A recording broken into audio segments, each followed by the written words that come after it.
amber glow. My first thought was faulty wiring in the apartment, maybe a surge. But then I remembered, I hadn't plugged the radio in. My breath hitched. I got up slowly, my legs feeling strangely heavy, and walked over to it. The static hissed softly, rhythmically, like breathing. There was no plug, no cord extending from the back. It was running on nothing. I reached out, my hand trembling slightly, and touched the wooden casing. It felt faintly warm. The static sputtered, then faded into silence. The dial's glow dimmed until it was barely visible. I stood there for a long time, my mind racing. An old battery? Some weird residual charge? I tried to find a logical reason, but the warmth and the lack of a power source felt wrong. My stomach twisted with a low-level anxiety. I decided to ignore it. I told myself it was a fluke, some bizarre electrical phenomenon I didn't understand. I went to bed, but sleep didn't come easily. Every creak of the building sounded like static starting up again. The next night, it happened again. Around 1 a.m., the soft glow returned, followed by the crackle. This time, mixed within the static, I thought I heard something else. A faint whisper. It was too garbled to understand, like a voice trapped deep underwater. I sat bolt upright in bed, straining to listen. The whispering faded in and out, weaving through the hiss. My skin felt cold, despite the warmth of my blankets. I got up, went to the living room, and stood frozen, listening. The sound seemed to fill the small space, making the air feel thick. After maybe 10 minutes, it stopped again. The dial went dark. I spent the rest of the night with the lights on, jumping at every small sound. Over the next week, the radio became more active. It would turn on randomly, sometimes during the day, sometimes late at night. The static grew louder, and the whispers became slightly clearer, though still unintelligible. It felt like listening to a station tuned just between frequencies, picking up fragments of lost broadcasts or something else entirely. The warmth radiating from the wood became more noticeable, a constant, low heat. I tried moving it. I put it in the bedroom closet, buried under some old clothes. That night, I woke up to the sound of static coming from inside the closet. The muffled hiss and faint whispers seemed louder, more insistent, trapped in the confined space. My heart hammered against my ribs. I didn't dare open the door until morning. When I did, the radio was sitting on top of the clothes pile, its dial glowing faintly. The feeling of being watched started creeping in. When I was home, even when the radio was silent, I felt a presence in the room. My eyes kept drifting towards the bookshelf, then the closet, then wherever I'd last put the radio. I started talking to myself, muttering reassurances that it was just an old object, that I was letting my imagination run wild. But the knot in my stomach only tightened. One evening, I was making dinner. The radio, which I'd reluctantly placed back on the bookshelf, crackled to life. The static was loud, abrasive. Then, clear as day, cutting through the noise, a single word emerged. My name. It wasn't shouted, just spoken in a dry, toneless whisper. Alex. I dropped the knife I was holding. It clattered onto the counter. I spun around, staring at the radio. Silence. The dial was dark. My breath came in ragged gasps. My hands were shaking uncontrollably. It knew my name.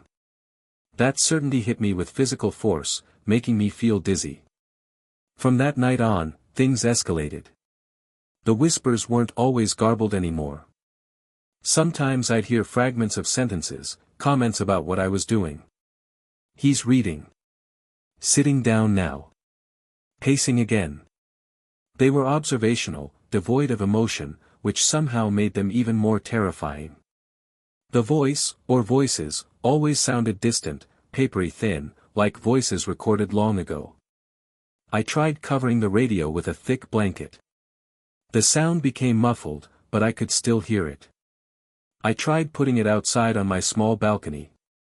That night, I woke up to tapping on the glass door. The radio was pressed against it from the outside, its dial pulsing softly in the dark. I feel like it's learning. The whispers are becoming more frequent, the comments more specific. Sometimes, late at night, the static fades, and I hear faint music, old tunes, warped and melancholic, the kind you'd hear on a scratchy gramophone record. It feels like it's trying to communicate, or maybe just settle in. I haven't gotten rid of it. Part of me is terrified to try again after the balcony incident. Another, darker part of me feels compelled to listen. It's like the radio has woven itself into the fabric of my apartment, into the silence. I find myself sitting near it, waiting for it to speak, even as dread pools in my stomach. My apartment doesn't feel like my own anymore. It feels like a listening station. The air is always tense, charged with anticipation. I don't invite people over. How could I explain the whispering radio that knows my name and runs on impossible energy? Right now, it's quiet. It sits on the bookshelf, dark and silent. But I know it's not off. It's waiting. I can feel its warmth from here. My heart is pounding, a slow, heavy beat in the otherwise silent room. I keep glancing at it.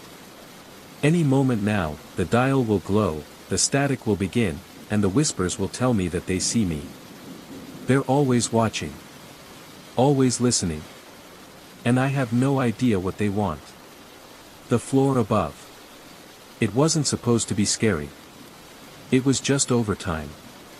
My accounting firm hit a busy patch, and I volunteered to stay late a few nights a week to catch up. The office building is old, the kind with high ceilings and floors that creak even when no one's walking. But it was quiet, and honestly, I liked the silence after everyone left around 6. It helped me focus. At least, it did at first. The weirdness started subtly. A flicker of the ancient fluorescent lights in the hallway. A soft tap from the floor above mine, probably just pipes, I told myself. Old buildings make noises. It's normal. I'd finish my spreadsheets, lock up, and head home, barely thinking about it. Then came the night I heard the footsteps. It was around 8:30 p.m. The building was empty except for me on the second floor. The security guard downstairs usually clocked out by 7. I was deep into a complex client file when I heard them, clear, distinct footsteps directly overhead. Slow, deliberate steps pacing back and forth across the third-floor office space right above mine. My heart jumped. I froze, listening. Tap, tap, tap. Who could possibly be up there? That whole floor was vacant, awaiting renovation. The door to the stairwell accessing it was always locked. I tried to rationalize. Maybe maintenance was doing late-night checks. But nobody had mentioned it. The footsteps continued, a steady rhythm now, like someone was walking in circles. My palms started to sweat. I stood up quietly, walked to my office door, and peered into the dim hallway. Empty. Silent, except for the muffled tap, tap, tap from above. Curiosity, or maybe just stupidity, got the better of me. I had to know. I walked down the corridor to the stairwell door that led up to the third floor. Just as I expected, it was locked solid. I rattled the handle, no give. I pressed my ear against the cool metal. The footsteps sounded closer now, right on the other side of the door, on the landing just above. They stopped. Complete silence. A cold prickle ran down my spine. It felt like whoever, or whatever, was up there knew I was listening. Knew I was right outside the door. I backed away slowly, my breath catching in my throat. I didn't run, but I walked quickly back to my office, grabbed my bag, shut down my computer, and practically fled the building. The next day, I casually asked my coworker, Mark, he's been here 15 years, if he knew anything about noise from the third floor. He just shrugged. Place is old, man. Probably rats the size of cats up there. He laughed, but it didn't feel entirely genuine. I tried to put it out of my mind, but I couldn't shake the feeling. I started leaving exactly at 6, avoiding overtime. But the deadlines piled up, and eventually, I had no choice but to stay late again. That night, I kept the radio on low, just for background noise. Around 9 p.m., it happened again. Tap, tap, tap. Directly overhead. My stomach twisted. I tried to focus on my screen, telling myself it was nothing, just the building settling, just rats. Then I heard a new sound. A soft scraping, like a chair being dragged across the floor above. It scraped once, twice, then stopped. Followed by the footsteps again, faster this time, pacing frantically. Then, a loud thud, like something heavy falling over. I couldn't take it. I stood up, heart pounding. "Hello?" I called out, my voice shaky. "Is anyone up there?" The footsteps stopped instantly. The silence that followed was heavier, more intense than before. I stood rooted to the spot, listening so hard my ears hurt. After what felt like an eternity, I heard one final sound from above. A soft, drawn-out sigh, seeming to come from right over my head. I didn't wait this time. I grabbed my stuff and ran. I didn't stop until I was outside on the street, gulping in the cool night air. I haven't stayed late since. I get my work done during the day, even if it means working through lunch. Mark asked me why I seemed so stressed lately. I just told him I wasn't sleeping well. But sometimes, even during the day, when the office is full of people and phones are ringing, I'll hear a faint creak from the ceiling above my desk. And I can't help but look up, wondering who, or what, is walking around on the floor above, waiting for the building to go quiet again. Waiting for someone to stay late. Alone. The stillness in the corner. It was late, the kind of quiet that settles over the city well after midnight, leaving only the low hum of the refrigerator and the occasional distant siren. I was alone in my small, third-floor apartment, the glow of my laptop screen painting my face in pale light. My desk faced the wall, my bed just behind me, the typical cramped setup of someone trying to make rent. The building was old, the kind with floors that creaked without reason and walls thin enough to sometimes hear muffled arguments or TVs from neighbors. But tonight, it was silent. Too silent. A stillness that felt heavy, pressing. I'd been scrolling mindlessly, fighting off sleep, when a flicker in my peripheral vision made me pause.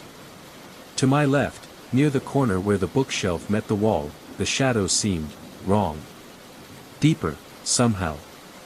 I squinted, telling myself it was just exhaustion playing tricks on my eyes.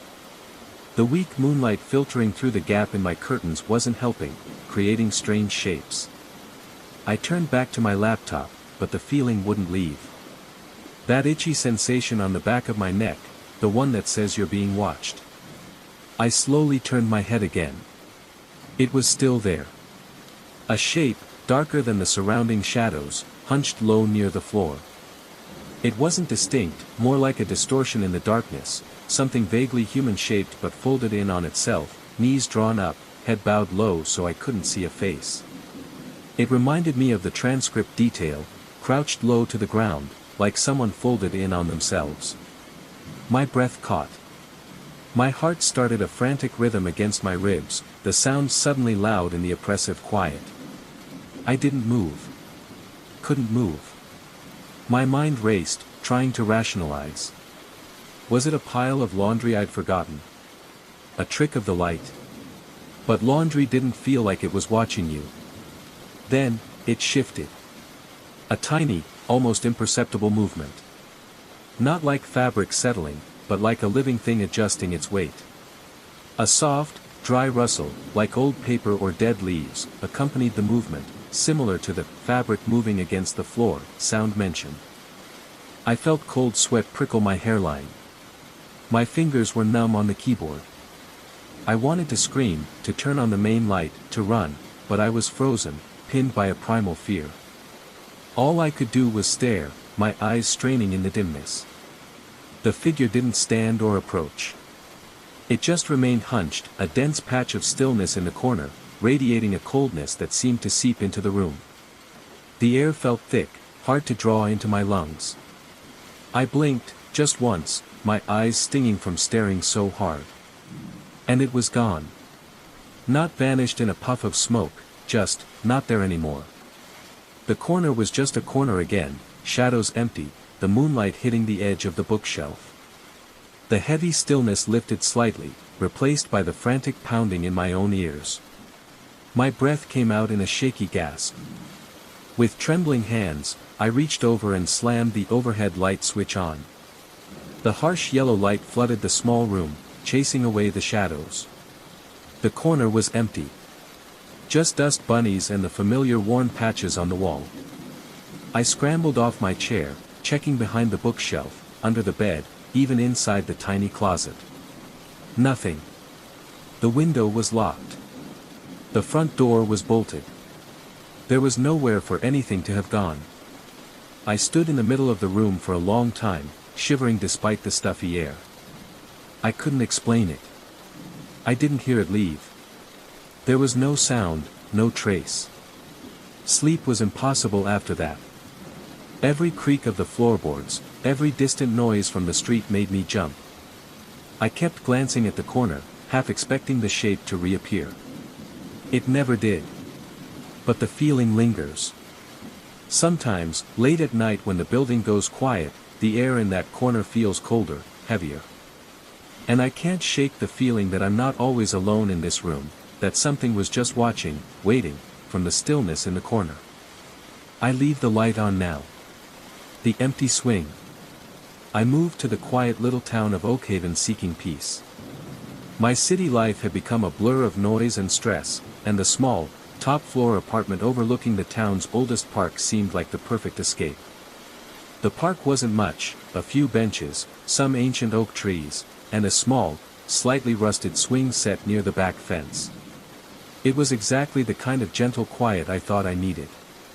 For the first week, it was idyllic. I enjoyed the view, the chirping birds, the distant laughter of children playing in the park during the day. But then I started noticing the swing. One swing in particular, the one on the far right. Even on perfectly still afternoons, when the leaves on the oaks hung motionless and not even a whisper of wind stirred, that one swing would move. Just a little. A slow, gentle back and forth sway, as if someone had just gotten off it. At first, I dismissed it. Wind currents can be weird, I told myself. Maybe it was slightly unbalanced. Old things behave strangely. But I kept noticing it. Day after day. The other two swings on the set would be perfectly still, sometimes draped with a forgotten jacket or a child's scarf. But the right swing often had that subtle, persistent motion. I started watching the people in the park too. Kids would run towards the swing set, laughing, but they always seemed to pick the other two swings. Parents would push their toddlers, but never on that one. It wasn't obvious avoidance, more like an unconscious drift towards the other options. It was as if the right swing simply didn't register as available. I casually mentioned it to Mrs. Gable, the elderly lady who ran the small grocery store down the street. "The park is lovely," I said, "though one of those swings seems to have a life of its own." She paused stacking cans, her friendly smile tightening just a fraction. "Oh, that one?" she said vaguely, turning back to her task. "It's just old, dear. Always been a bit loose." She quickly changed the subject, asking about my groceries. The conversation felt clipped, final. That night, I couldn't sleep. I found myself standing at my window, looking down at the dark, moonlit park. The town was asleep, silent. And there it was, the swing. It was moving more noticeably now, a steady, rhythmic arc in the stillness. Creak, creak. The faint sound carried up to my window. It looked utterly lonely, yet deliberate. A chill traced its way down my spine, unrelated to the cool night air. I felt watched, even though I was floors above the empty park. A few nights later, curiosity and a growing sense of unease got the better of me. It was past midnight, the air was heavy and completely still, the kind of night where you can hear a pin drop blocks away. I crept down the stairs and out into the park. My heart hammered against my ribs. The grass was damp under my feet. As I approached the swing set, the rhythmic creaking grew louder. The other two swings were motionless silhouettes. But the right swing moved back and forth, reaching higher than I'd ever seen it move during the day. There was no wind. Nothing. Just the swing, moving under the moonlight as if occupied by an invisible rider. I stopped about 10 feet away, frozen. My breath hitched. Should I touch it? Run? Scream? The logical part of my brain screamed that this was impossible, that there had to be an explanation, a hidden mechanism, a draft I couldn't feel. But the cold dread pooling in my stomach knew better. This felt ancient and wrong.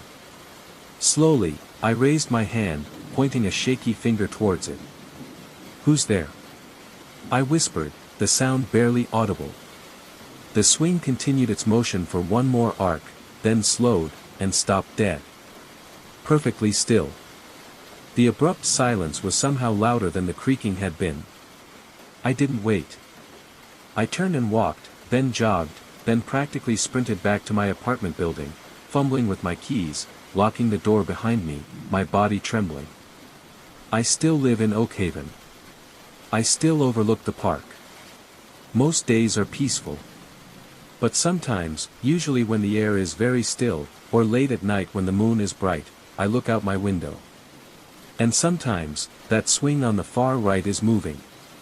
Gently swaying back and forth, waiting. I don't go down to the park after dark anymore. And like the other townsfolk, without ever discussing it, I find my gaze just drifting past that swing set when I walk by during the day. Some things, you learn, are better left alone. You don't need to know why. Knowing it happens is enough. The locked room. When I first rented the apartment, the landlord, Mr. Henderson, brushed it off. "Oh, that door," he'd said, gesturing vaguely down the short hallway. "Just an old storage space. Haven't had the key for years. Doesn't open onto anything useful, anyway.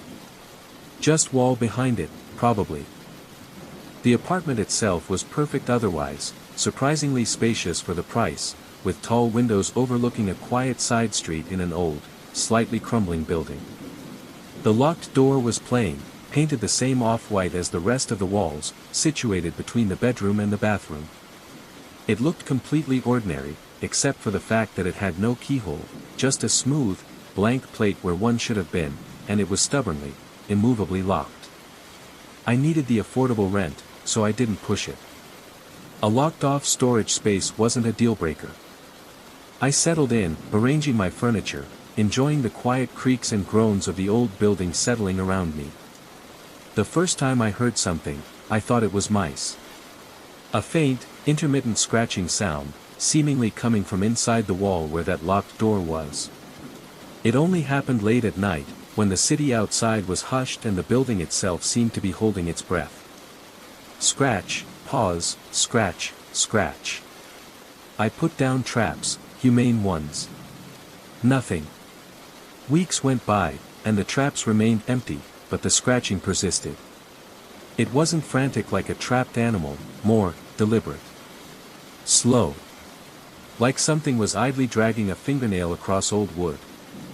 I started paying more attention to the door. I'd run my hand over its cool, smooth surface. I pressed my ear against it, straining to hear. Sometimes, there was nothing but the muffled sounds of the building. Other times, that faint scratching returned, seeming to stop the moment my ear made contact. One evening, feeling bold after a glass of wine, I knocked lightly on the door. "Hello?" I whispered, feeling foolish. Silence. Then, a single, soft thump from the other side, like something small had been dropped onto a wooden floor. My blood ran cold. I backed away quickly, my heart hammering. Mice don't drop things. Pipes don't thump in response to a knock. I didn't sleep in my bedroom that night, I huddled on the couch in the living room, leaving the lights on, jumping at every creak of the floorboards. I cornered Mr. Henderson again the next week. "Are you sure that room is empty?" I asked, trying to keep my voice steady. "I'm hearing noises." He sighed, rubbing his temples. "Look, kid. It's an old building. Pipes rattle, walls settle, neighbors make noise. That door hasn't been opened since before I bought the place 20 years ago. It's probably just echoey in there. Forget about it." He seemed more weary than dismissive, but he offered no other explanation. But I couldn't forget. The scratching became less frequent, replaced by something else. Sometimes, late at night, I would hear what sounded like faint, muffled whispering coming from behind the door. Not distinct words, just a low, sibilant murmur, rising and falling like a hushed, urgent conversation I couldn't quite make out. I started avoiding that end of the hallway altogether. I'd take the long way around through the living room to get from my bedroom to the bathroom. I kept the doors to both those rooms firmly closed at night. The presence of the locked door began to feel oppressive, like a silent, watchful entity within my own home. Dust seemed to gather more thickly around its base, no matter how often I swept. The air near it often felt colder. The breaking point came on a Tuesday night. I woke up abruptly around 3 a.m., not because of a sound, but because of the absence of sound. The building was utterly silent, unnaturally so. And I felt it, a distinct pressure against my bedroom door, as if someone was leaning heavily on the other side. My bedroom door, the one leading into the hallway near the locked room. I didn't dare move. I lay rigid in bed, eyes wide in the darkness, listening to my own frantic heartbeat. The pressure remained for what felt like an eternity, a solid, unyielding weight. Then, as silently as it began, it was gone. A moment later, from the direction of the locked room down the hall, came a single, soft, drawn-out sigh. It sounded old, and incredibly sad. That was it. I didn't wait for morning. I packed a single bag in the pre-dawn gloom, my hands shaking uncontrollably. I left the rest of my belongings. I scribbled a note for Mr. Henderson saying I had a family emergency and had to leave immediately, dropped the keys on the counter, and walked out of that apartment without looking back. I never found out what was behind that door. Maybe it really was just pipes and unsettling acoustics in an old building. Maybe it was my imagination running wild from stress and lack of sleep. But I know what I heard, and I know what I felt. And sometimes, even now in my new, bright, modern apartment, when it gets very quiet late at night, I imagine I can hear a faint scratching sound, and I have to turn on all the lights until morning comes. The faces in the family album. It started with a box of old things I bought at an estate sale. Mostly dusty trinkets and yellowed linens, but tucked at the bottom was a heavy, leather-bound photo album. Its pages were thick, black cardstock, and the photos, sepia-toned and black and white, were held in place by little corner tabs. They showed a family I didn't know, stiffly posed portraits, candid picnic shots, a wedding, children playing in a yard. Ordinary moments from maybe the 1930s or 40s. I felt a pang of nostalgic sadness for these forgotten lives and decided to keep the album. I flipped through it occasionally over the next few weeks, enjoying the glimpse into the past. The people in the photos seemed happy enough, though the formal photography style made everyone look a bit stern. There was one picture, however, that always caught my eye. It was a group shot on a porch, maybe 10 people squinting into the sun. In the back row, slightly off to the side, stood a young woman who wasn't looking at the camera. Her head was tilted down, her face obscured by shadow and a wide-brimmed hat. The first time I noticed something odd, I brushed it off as a trick of the light. I was looking at that porch photo one evening, and for a split second, I thought the woman in the hat had lifted her head slightly, that I could almost see the curve of her chin. I blinked, looked closer, and she was exactly as before, head down, face hidden. Must be tired, I mumbled to myself. A few days later, I opened the album again, drawn back to that same picture almost against my will. This time, I was sure. The woman's hat seemed tilted at a slightly different angle. The shadow covering her face seemed deeper, darker. More unsettlingly, the man standing next to her, who had previously been smiling broadly, now had a strained, tight-lipped expression. His eyes seemed wider, almost fearful, and they weren't looking at the camera anymore. They seemed to be looking at the woman in the hat. My stomach did a slow, cold flip. I quickly turned the page, my hand trembling slightly. I told myself it was impossible. Photos don't change. It had to be my memory playing tricks, or the way the light was hitting the page. But the unease lingered. The following week, I couldn't resist looking again. The porch photo. My breath caught. The woman in the hat, her head was definitely higher now. Not fully lifted, but angled upwards just enough that you could see the faint outline of a pale chin and the hint of a mouth that wasn't smiling. And the man beside her. His expression was now one of pure terror. His mouth was slightly open, his eyes bulging. The other people in the photo still smiled obliviously at the camera, frozen in their long-ago moment, but the horror on the man's face was jarringly real. Panic began to set in. I frantically flipped through the other pages. Were they changing too? A photo of children playing with a ball. Did the ball seem closer to the house than before? A wedding photo. Was the bride's smile slightly less radiant, her eyes holding a flicker of something else? I couldn't be sure. The changes, if any, were subtle, perhaps imaginary. But the porch photo was undeniable. Something was actively happening within that captured moment. I closed the album, shoved it onto a high shelf in my closet, and tried to forget about it. But I couldn't. I felt its presence in the apartment. I started feeling watched, especially at night. Sometimes I'd catch movement in the corner of my eye, only to find nothing there. I'd wake up with a certainty that someone had been standing over my bed. After a week of fraying nerves, I knew I had to look one last time. Maybe I was going crazy. Maybe confirming it would somehow make it less terrifying. With dread coiling in my gut, I pulled the album down, dust motes dancing in the lamplight. My fingers shook as I opened it to the porch photo. I almost cried out. The woman in the hat had lifted her head fully. Her face was now visible, though steeped in shadow. It was pale, with dark, empty-looking eyes. And she was smiling, a wide, unnatural grin that didn't reach her eyes. She was looking directly out of the photo. Directly at me. The terrified man beside her was gone. Not faded, not blurred, simply gone.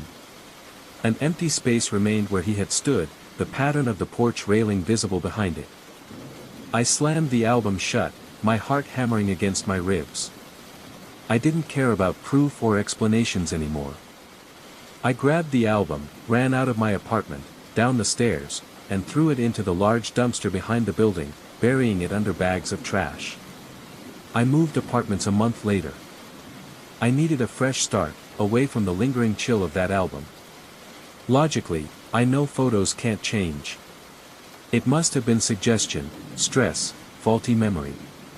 But sometimes, when I look at old photographs now, even my own family pictures, I feel a prickle of fear.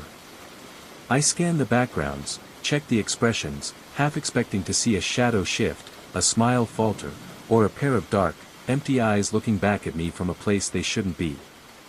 The album is gone, but the feeling that some moments aren't truly frozen, that something can still be happening just behind the surface of a picture, has never really left me.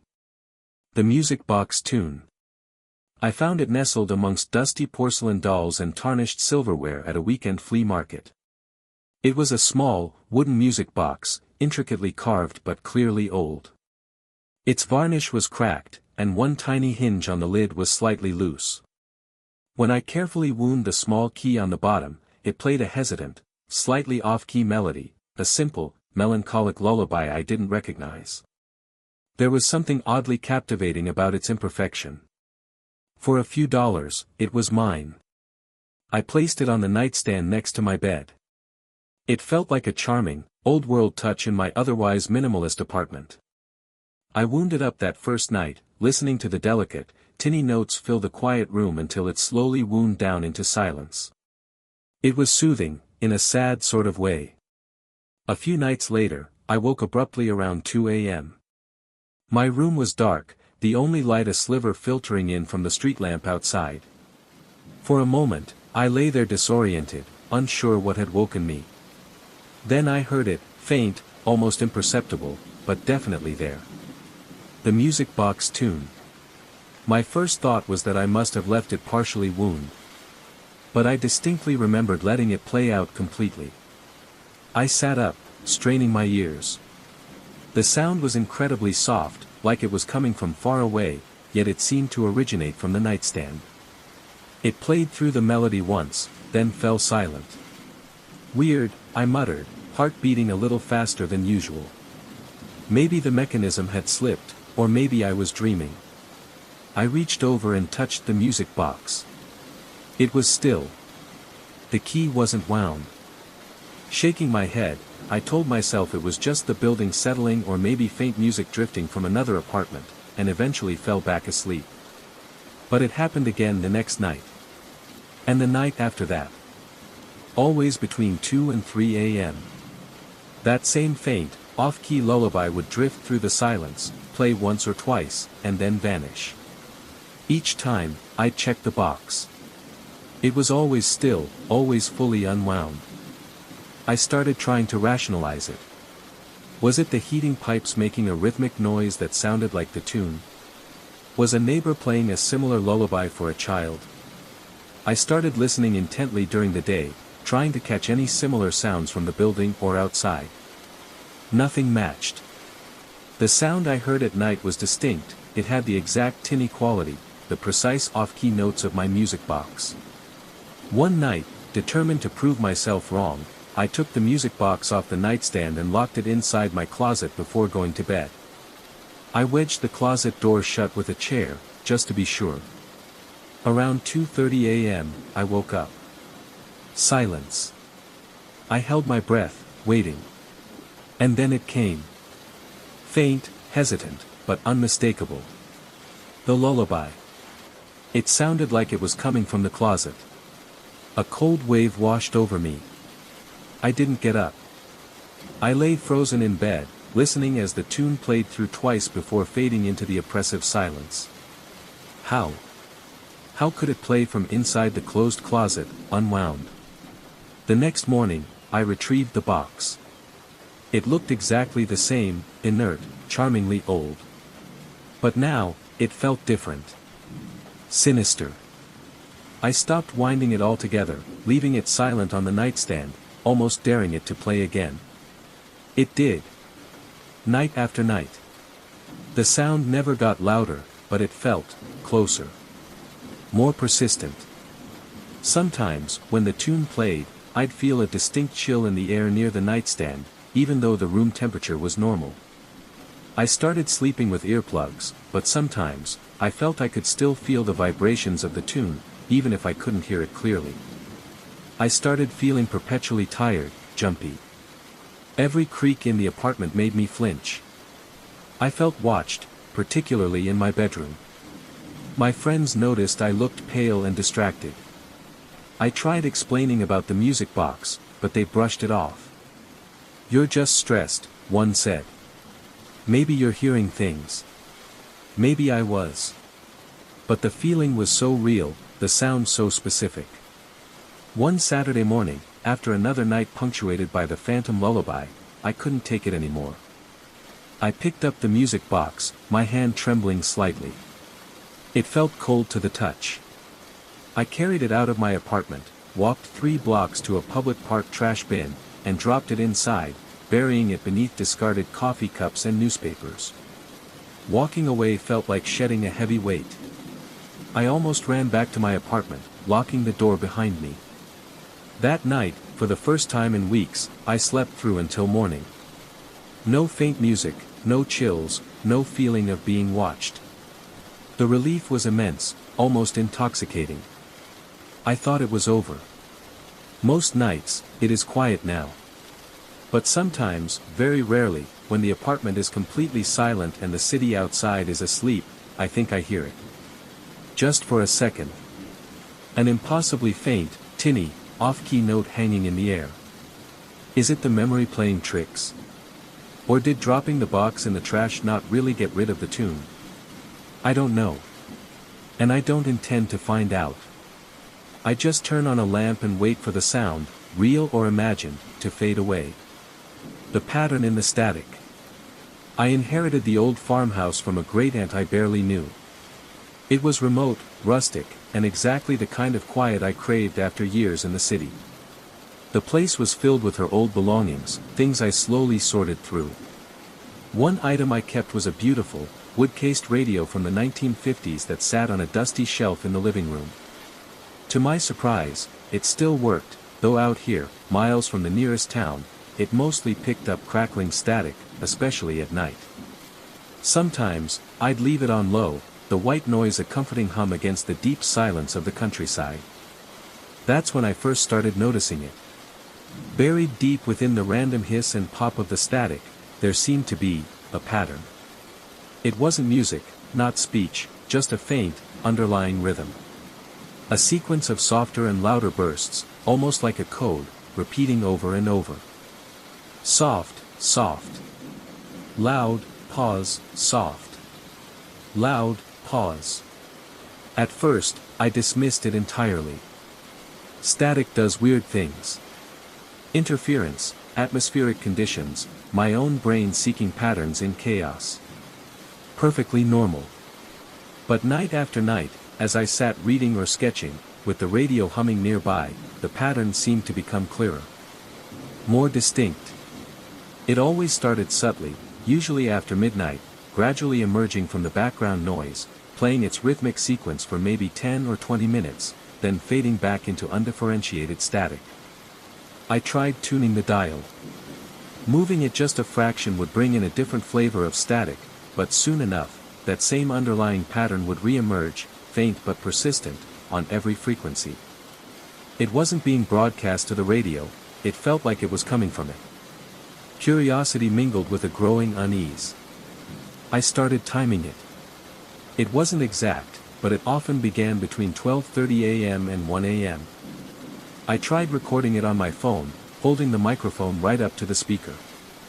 Listening back, all I got was plain static. The pattern wasn't captured, as if it only existed in the air, in the moment. One night, I sat directly in front of the radio, concentrating fully. The pattern started, soft, soft. Loud, pause. As I focused, leaning closer, the pattern seemed to grow infinitesimally louder, clearer. The hairs on my arms prickled. Was it reacting to my attention? I pulled back slightly, and it seemed to recede back into the general hiss. I leaned in again, it strengthened. My heart started beating faster. This wasn't just random noise. I turned the radio off. The sudden silence was thick, heavy. I sat there for a long time, listening to the wind outside and the creaks of the old house. The next day, I didn't turn the radio on at all. But the silence felt wrong now. Too empty. That night, against my better judgment, I switched it back on. I needed the background noise, even if it came with that. The pattern returned, right on schedule. Soft, soft. Loud, pause. I tried to ignore it, focusing on my book, but my ears kept straining, picking it out. It was like an insistent whisper just below the threshold of understanding. Then came the night that changed everything. The pattern was particularly clear, the rhythm sharp against the static. I was sitting across the room, trying to read, but found myself mesmerized by the sound. Soft, soft. Loud, pause, soft. Loud, pause. It felt hypnotic. Suddenly, cutting cleanly through the static and the pattern, came a single, distinct sound from the radio speaker. A sharp, clear intake of breath. Like someone standing right next to the radio, listening intently alongside me, had just drawn air into their lungs. The pattern stopped instantly. The radio fell completely silent, no static, no hum, nothing, for 3 long, heart-stopping seconds. Then, the normal, random static crackled back to life, as if nothing had happened. I didn't move for a full minute, frozen in my chair. The breath had sounded so close, so real. It wasn't part of the static, it was overlaid, an intrusion. It felt intimate and deeply wrong. I scrambled up, yanked the radio's plug from the wall socket, and coiled the cord tightly. I didn't throw it out. Part of me, irrationally, was afraid of what breaking it might do. I carried it up to the dusty attic, shoved it into a dark corner behind old trunks, and firmly closed the attic door. The farmhouse is quiet again now. Truly quiet. But the silence isn't comforting anymore.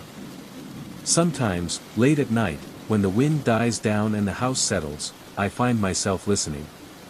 Not for a pattern in static, but for the silence between the normal sounds. And sometimes, in that deep quiet, I think I can almost feel it, a faint, rhythmic pressure in the air, like a pattern waiting to be heard again. And I wonder what else might be listening in the silence with me. The footprints on the ceiling. I moved into the old top-floor apartment because of the light. Huge, arched windows dominated the main room, flooding it with sunshine during the day and offering a wide view of the city rooftops at night. The building was old, full of character, high ceilings, slightly uneven wooden floors, the occasional groan from the radiators. I loved its charm. The bedroom was smaller, cozier, with just one standard window. It was directly above this room that the previous tenant had, for some reason, painted the ceiling a deep, matte black. It was unusual, but I figured it was just a stylistic choice. It made the room feel darker, more enclosed, which was actually nice for sleeping. About a month after moving in, I was lying in bed one morning, staring up at that black expanse as the early light filtered weakly through the window. That's when I first saw them. Faint, almost imperceptible against the dark paint, were what looked like footprints. Not handprints. Definitely footprints. Small ones, like those of a child, bare feet. They weren't clear outlines, more like dusty impressions, slightly lighter than the black paint. They started near the corner above the door, meandered across the ceiling in a seemingly random pattern, and then just faded out near the center of the room. My first thought was that it was some weird residue from the painting process, or maybe shadows playing tricks. I got up, turned on the main light, and stood on my bed to get a closer look. The light definitely made them clearer. Dusty, pale footprints traversing the black ceiling. It was bizarre. Who would or could make footprints up there? I tried wiping at one with a damp cloth on a broom handle.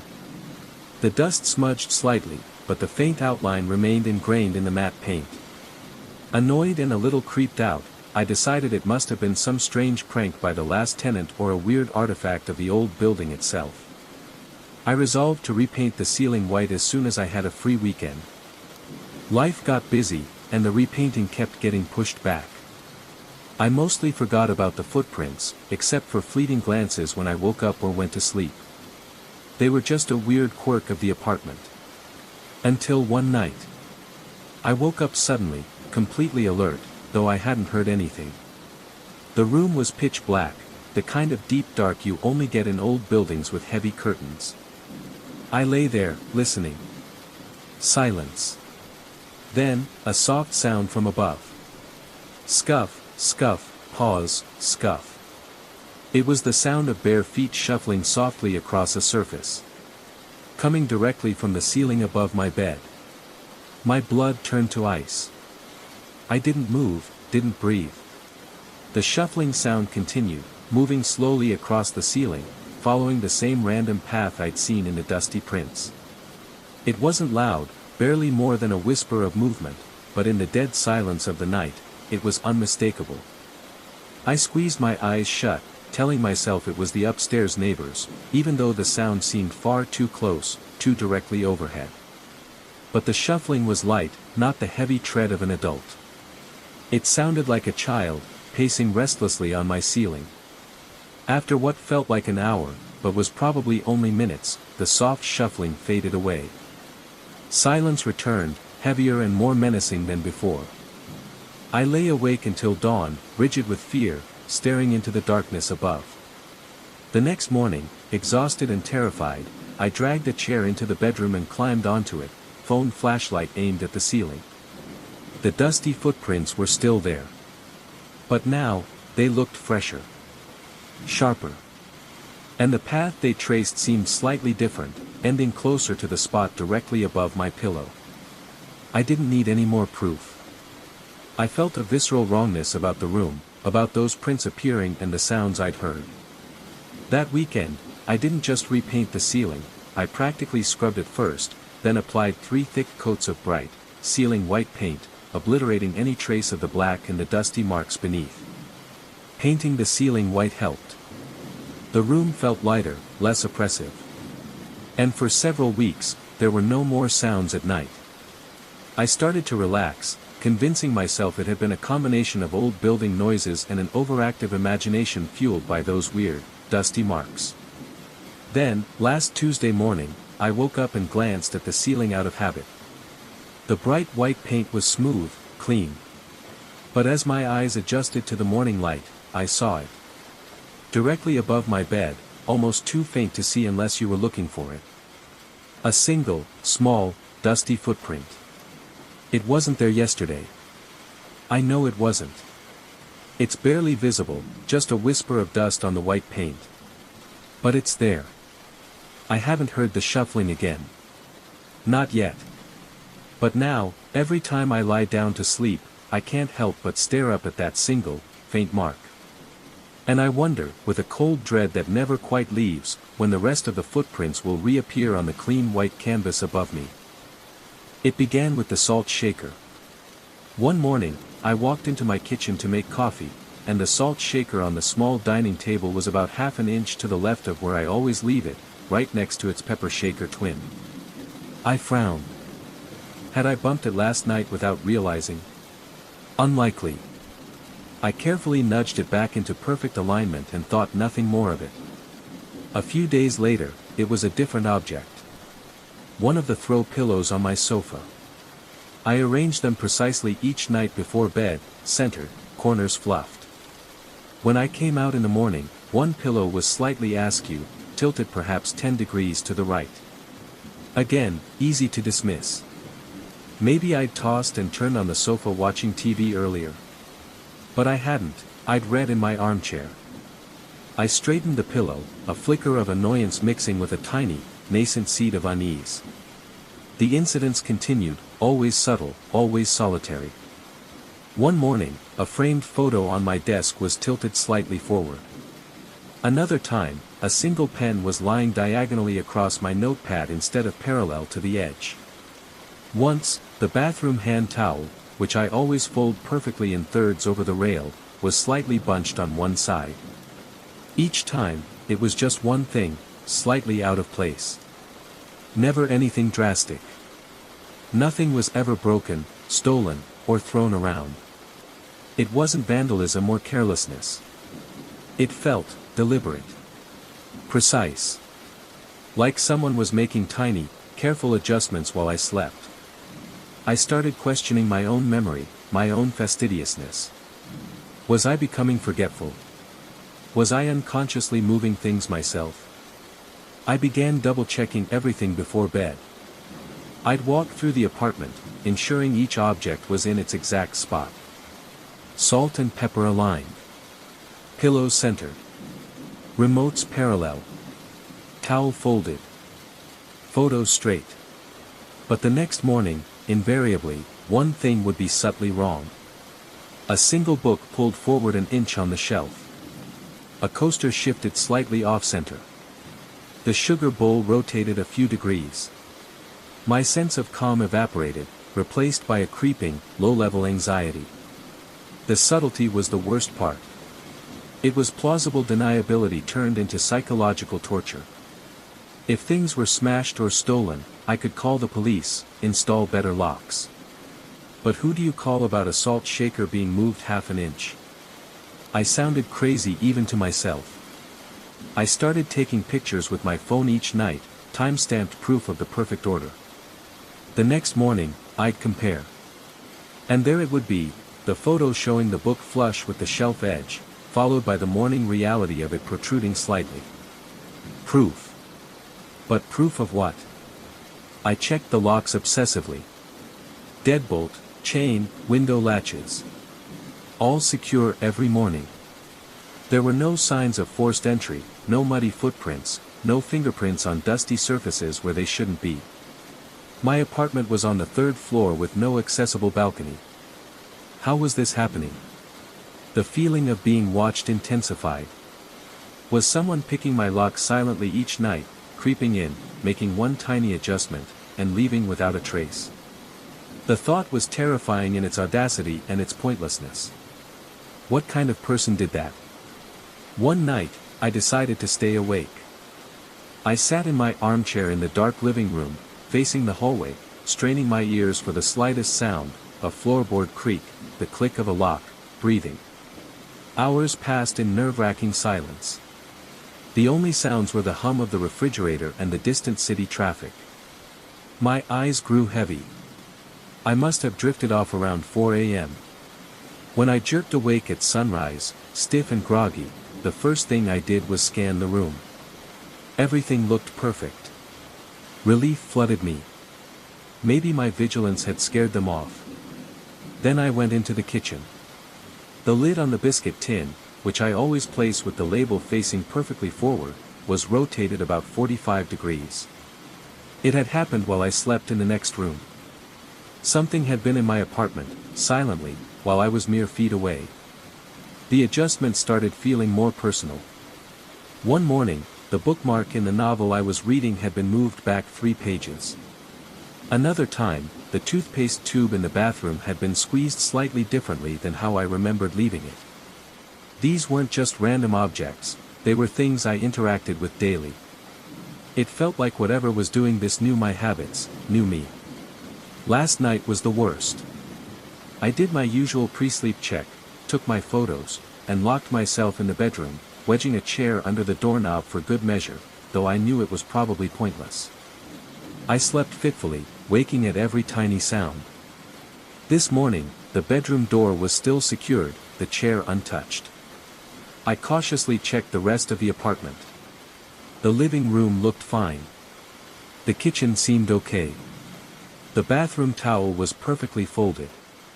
Maybe, finally, it had stopped. Then I walked back towards my desk in the living room corner. And I saw it. My desk chair, which I always push in neatly, was pulled out slightly. And it wasn't just pulled out. It was angled, turned just enough so that it was facing directly towards the bedroom door.